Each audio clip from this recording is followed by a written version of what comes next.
रायपुर से निकल चुके हैं, उसकी प्रतीक्षा है। फिर एक जंगी जो नामांकन रैली है उसके मोदी की गारंटी घोषणा पत्र जारी करने के बाद कांग्रेस की जीत के आसार शून्य नजर आ रहे हैं। पहले तो बहुत फेंकते थे 2014 भी पूरे देशभक्ति के साथ राष्ट्र को ही मेन अपना उद्देश्य मानकर इस चुनाव में भारतीय जनता। नमस्कार, मैं ईशा साहू और आप सभी का स्वागत है दैनिक चिंतक में। देश प्रदेश में लोकसभा की जो धूम है पूरी मच चुकी है। चुनावी बिगुल है वो काफ़ी लंबे समय से बच चुका है, लेकिन जो जनता है उसकी सोच अभी कुछ अलग चल रही है, क्योंकि वोटिंग अभी होने की है। और साथ ही जो प्रक्रिया है, चुनाव की जो प्रक्रिया होती है उसमें फॉर्म लेने से लेकर नामांकन भरने की प्रक्रिया होती है। और आज इस दुर्ग लोकसभा में आज जो कि 8 ऐसे विधानसभा के अंदर इसके अंदर आते हैं।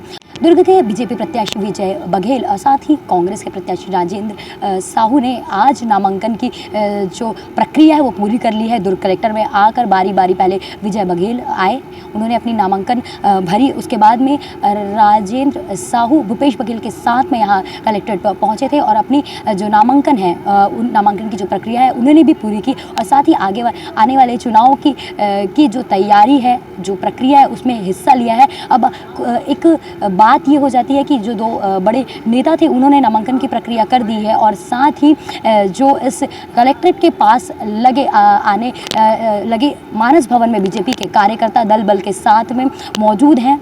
और साथ ही जो लगे साथ में इस लेफ्ट साइड में अगर बात करेंगे तो वहाँ पे एक गंजपारा है जहाँ पे कांग्रेस के जो कार्यकर्ता है, कांग्रेस सपोर्टर्स हैं, वो लगातार अपने प्रत्याशियों को सपोर्ट करने के लिए आए हुए हैं, मौजूद हैं। और इस पूरे नामांकन प्रक्रिया को और भी विशाल और भी लोगों तक पहुंचाने के लिए और अपने कार्यकर्ताओं का मनोबल बढ़ाने के लिए, अपने प्रत्याशियों का मनोबल बढ़ाने के लिए विजय बघेल जो बीजेपी के प्रत्याशी हैं उनके साथ में जो विष्णुदेव साय हैं उनके सपोर्ट में आज इस कलेक्टर पे पहुंचेंगे कुछ ही देर बाद में। और साथ ही अगर हम बात करें कांग्रेस प्रत्याशी की राजेंद्र साहू के, तो उसके साथ जैसे कि मैंने पहले भी बताया कि भूपेश बघेल यहाँ आए हुए थे और लगातार जो चुनावी जंग से पहले जो संघर्ष होती है, जो एक पार्टी करती है अपने पार्टी को मोटिवेट करने के लिए और आने वाले चुनाव में नई सरकार बनाने के लिए, बदलाव के लिए जो भी प्रयास कर सकती है, दोनों पक्ष के जो प्रत्याशी हैं और उनके कार्यकर्ता हैं और उनके जो वरिष्ठ नेता हैं वो लगातार इसकी प्रयास कर रहे हैं। और इसी की सभागार आज हमको इस दुर्ग में देखने को मिल रही है। हम आपको बता दें कि जब यहाँ पे बीजेपी के प्रत्याशी जो है विजय बघेल जी पहुँचे थे तो उनके साथ में उनके कार्यकर्ताओं की अच्छी खासी भीड़ पहुँची थी।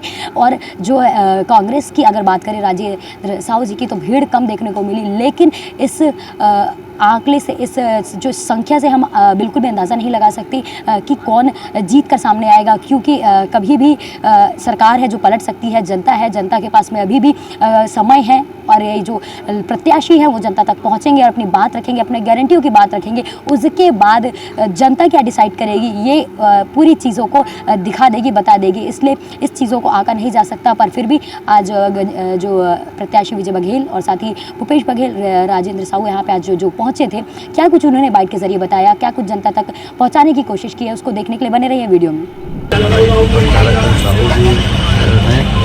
और दूसरा से डालने वाले हैं माननीय मुख्यमंत्री जी आते हैं, क्या उनका निर्देश होता है उसके अनुसार हमारा दूसरा सेट डरेगा, जिसके प्रस्तावक भाई RS पांडे जी हैं जो पद्मश्री हैं। बाकी सेट और बाद में हम डालेंगे, जो भी हमारे प्रस्तावक होंगे वो डालेंगे।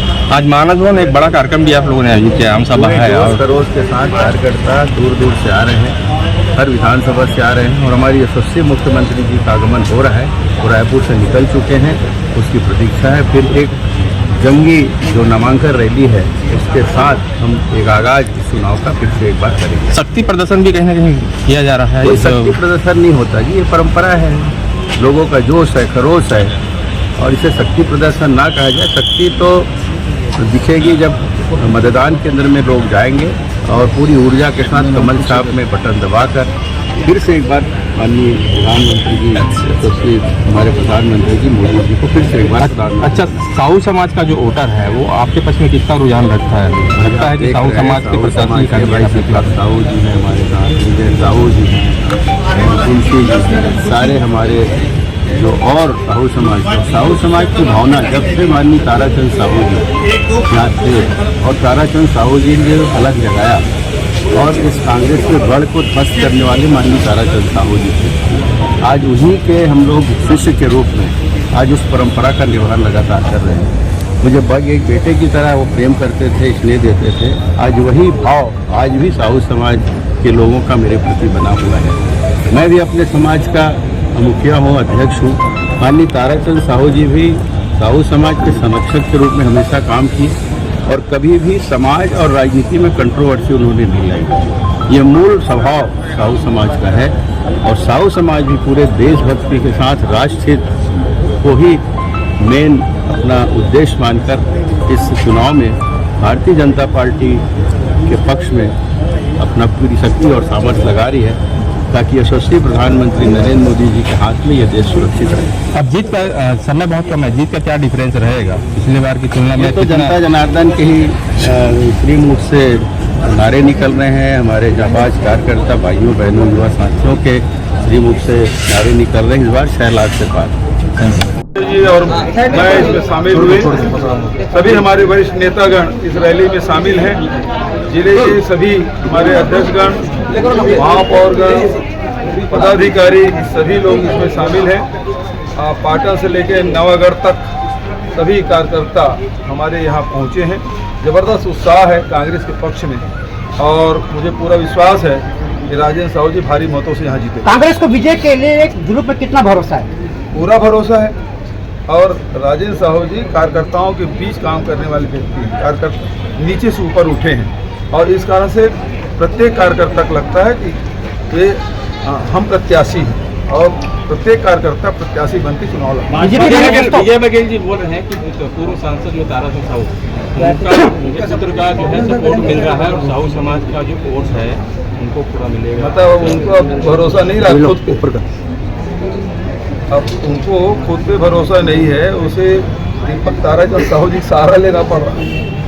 तो इससे स्पष्ट हो जा रहा है कि वो चुनाव हार रहे हैं। कांग्रेस को भरोसा है साहू समाज पे? हमको तो पूरे छत्तीसगढ़ पे भरोसा है और छत्तीसगढ़ में कांग्रेस एक तरफा जीतने वाली है। भाजपा कह रही है कि मोदी की गारंटी घोषणा पत्र जारी करने के बाद कांग्रेस की जीत के आसार शून्य नजर आ रहे हैं। पहले तो बहुत फेंकते थे, 2014 में इतना फेंके इतने फेंके कि आज तक के वो संभाल नहीं पाए लोग। 2019 में भी बहुत फेंका, 2024 फेंकने कुछ बचा नहीं, बिल्कुल शून्य है। उनके जो संकल्प पत्र जारी होने के बाद पूरा भारतीय जनता पार्टी में सन्नाटा है। उसके पास कहने कुछ नहीं है। मतदाता के पास जाके वोट मांग ले कि उसके पास कुछ नहीं है, क्योंकि जो चावल दे रहे हैं, राशन दे रहे हैं, वो तो पहले से मिल रहा है, का कुछ है ही नहीं। और छत्तीसगढ़ में बल्कि कटौती हो गया, जो 35 किलो मिल रहा था प्रति व्यक्ति 5 किलो हो गया, वो और नुकसान हो गया छत्तीसगढ़। कवासी लखमा का दुर्व्यवहार करते हुए एक वीडियो सामने आया है जो पत्रकार से दुर्व्यवहार कर रहे हैं। कवासी लखमा क्या कहेंगे? अब वो कवासी लखमा सक्षम है इससे जवाब देने के। काका का पूरा आशीर्वाद मिल रहा है, विजय बघेल साहब का आशीर्वाद ले लिया आप? किसका? काका का। मेरे से मुलाकात हुई नहीं है। विधानसभा चुनाव में राजेंद्र साहू मेरा चुनाव संचालक था, वहाँ पटक के आए हैं। अब लोकसभा उसको पटका नहीं देंगे। बोल रहे अंदर से हम आशीर्वाद मिल रहा है। अंदर बाहर कुछ नहीं होता, जो हमारे अंदर में वही बाहर है। राजेंद्र साहू हमारे गुरु भाई हैं, बहादुर चंद्राकर के ये बड़े चेले हैं, दूसरा मैं हूँ, तीसरा ही बगल में खड़ा है। कांग्रेस के घोषणा पत्र में दम नहीं है बोला जा रहा है। अजय कांग्रेस के घोषणा पत्र में दम नहीं बोला जा रहा है। बखला गए हैं कांग्रेस घोषणा पत्र देख, क्योंकि उन्होंने जो महालक्ष्मी योजना, मनरेगा मजदूर, शहरी क्षेत्र में भी मनरेगा की तर्ज पे यहाँ रोजगार देने के बाद किसानों को स्वामीनाथन कमेटी की रिपोर्ट के आधार पर उपज मूल्य मिलना और ऋण माफी योजना भी, और उसके साथ साथ 30 लाख जो पद खाली हैं देश में, उसको भरने की बात हो रही है। और सबसे घबराए हुए भारतीय जनता पार्टी के लिए कि जितने भी इनके समय में घोटाले हुए हैं सबकी जांच करने की बात हुई है। नामगांव में लागू करने की बात किया गया मैनिफेस्टो में, सरकार आने के बाद यूसीसी। ये तो पुराने उनके राग हैं, वही मैं कह रहा हूँ। नई बात क्या है? वो यूसीसी की बात करते हैं, वो कॉमन सिविल कोड की बात कर रहे हैं, वो उसके बाद वो राशन की बात कर रहे हैं। नया इसके पास कुछ नहीं है, क्योंकि कितना ठगेंगे। आखिर जनता जान चुकी है, फेंकने की भी एक सीमा होती है, वो फेंक चुके हैं। कल खैरागढ़ में गृह मंत्री अमित शाह थे, उन्होंने कहा है कि विजय बघेल जी बोल रहे हैं कि 6 लाख से ज्यादा के मतों से उनकी जीत होगी। कांग्रेस पार्टी अपना कुछ आंकड़ा तय अब ऐसा है, कार्ड का हंडी बार बार नहीं चढ़ता है। एक बार धोखे से जीत गए थे, अब बार बार वो नहीं होगा। कल अमित शाह आए थे खैरागढ़ में, उन्होंने कहा कि भूपेश बघेल को इतने वोट की राजनांदगांव ना देखे। मतलब कितना डर है अमित शाह मेरे लोकसभा जाने से, बराबर से वो उनकी बखलाहट नजर आ रही है। हम शामिल हुए कलेक्ट्रेट में आदरणीय रवि चौबे जी और जो प्रस्तावक थे, सभी बड़े नेता यहाँ उपस्थित हैं। लोकसभा क्षेत्र के सभी कार्यकर्ता पदाधिकारी यहाँ उपस्थित हैं और जबरदस्त उत्साह आदरणीय राजेंद्र साहू जी के पक्ष में यहाँ माहौल है। कांग्रेस यहाँ एक तरफा जीतने वाली है। घोषणा पत्र को किस तरह देखते हैं भाजपा के? भाजपा का घोषणा पत्र बिल्कुल शून्य है। भारतीय जनता पार्टी में निराशा की लहर दौड़ पड़ी है, क्योंकि उस घोषणा पत्र में, संकल्प पत्र में नया कुछ नहीं है। जो बातें पुरानी घिसी पिटी बातें हैं वही है। बेरोजगारी के बारे में कुछ नहीं कहा गया है, महंगाई के बारे में कुछ नहीं कहा गया है, किसानों के बारे में कुछ नहीं कहा गया है, नौजवान के भविष्य के बारे में कुछ नहीं कहा गया है, महिलाएं जो घर चलाती है महंगाई से जूझ रही है उसके बारे में कुछ नहीं। धन्यवाद। आप देख रहे हैं दैनिक चिंतक। आगे की अपडेट के लिए बने रहे हमारे साथ। हमारे चैनल को लाइक, सब्सक्राइब और शेयर करना ना भूलें।